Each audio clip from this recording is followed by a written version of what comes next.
Had a couple of trades today, so I wanted to run through them in a separate video and then go through the signings once they're all done and dusted for the day, as I did with yesterday. It just seems to be like a few more contracts are being handed out, but it's starting to slow down now, so probably after this will be a video of all the signings today.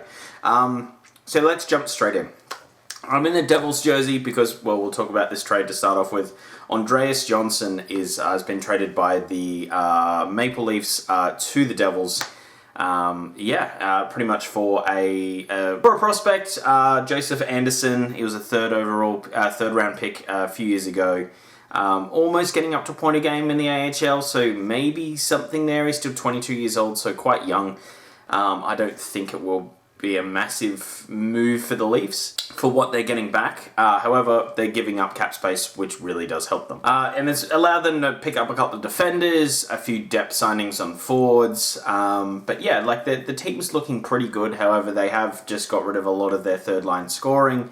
However, they've got people like Nick Robertson coming up to replace that. So not a bad deal to get out from underneath this contract, and obviously Kapanen before that getting that first round pick. But this really does help the Devils, and it helps Johnsson find out what sort of player that he is in this league. He was never going to get top line or even second line minutes in the NHL at a consistent level, just with the talent and the team, the players in front of him that can do all of that. The writing was on the wall that either he or someone like Nylander was going to get moved out, and he kind of makes a little bit more sense.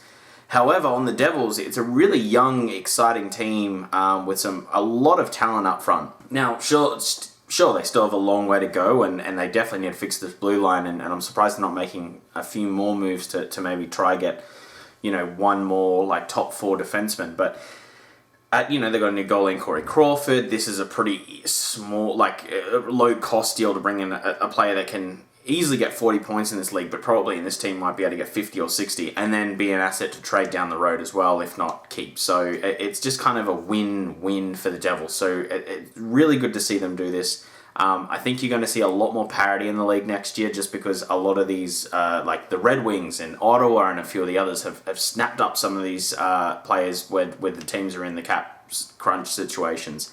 To make their teams better, and it is going to help them down the road. So I think that the gulf between the best and the worst, there will still be a gap there, but I think that gap just starts to get in a bit closer. So don't be surprised if you see some shock teams make the playoffs next year or be in the dance at the end of it all. There aren't going to be easy games next year, that's what I'm saying.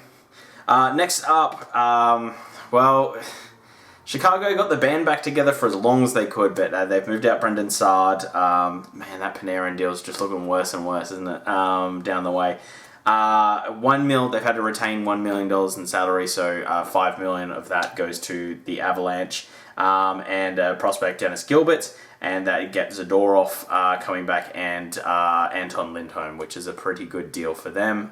Really does help them out getting Zadorov. I still think he has a bit of upside in this league. And a pretty handy acquisition for them. Saad, I think, gives this Colorado team a little bit more of a spark in the playoffs, which I think a player like that may have really helped before. Someone who's won it, someone who just sort of can stand up in the locker room and be like, no, we don't need to panic, it's all good. Since then, Zadorov was an RFA, so the Blackhawks have qualified that, so there's definitely signed for next year. Obviously, there's still a lot more to work out when it comes to the contract deals, but they've at least signed the qualifying offer, so that's really handy. Not that they would trade and then release that, it makes no sense. So it might end up going to an arbitrator still. 26 of those players have been confirmed going to an arbitration, and I'll make a video about that down the road. Last but not least, Austin Watson has been traded to the Ottawa Senators from Nashville for a fourth round. He recently got the extension for 3 years at 1.5 per. But then obviously all that misdemeanor for domestic violence. He still came back in the lineup, but it just wasn't the same, and his productivity was way down. I think he had to go to rehab as well. So it looks like he's off to get a fresh start. Handy pick by Ottawa. If you're pretty sure that domestic sort of stuff, which is really just unacceptable in my opinion, is behind him. You didn't have to pay much for a player that may give you a few points and definitely help out in the bottom six when it comes to grit and determination. Anyway, guys, that is the whole video, so that's all the trades. If you did like this video, hit the like button. If you made it all this way and you haven't subscribed, please do so. It really does help us out. You have no idea. And comment down below, do you like some of these deals? Do you not like them? I really like both the Blackhawks and the Devils of what they've done today. You know what? I like what the Leafs are kind of growing. I like the Avs are changing it up a little bit, but not panicking. Really all four of those teams. I'm really curious to see how they go next year. Anyway, guys, thank you so much for watching. Have a great day. See you. Bye.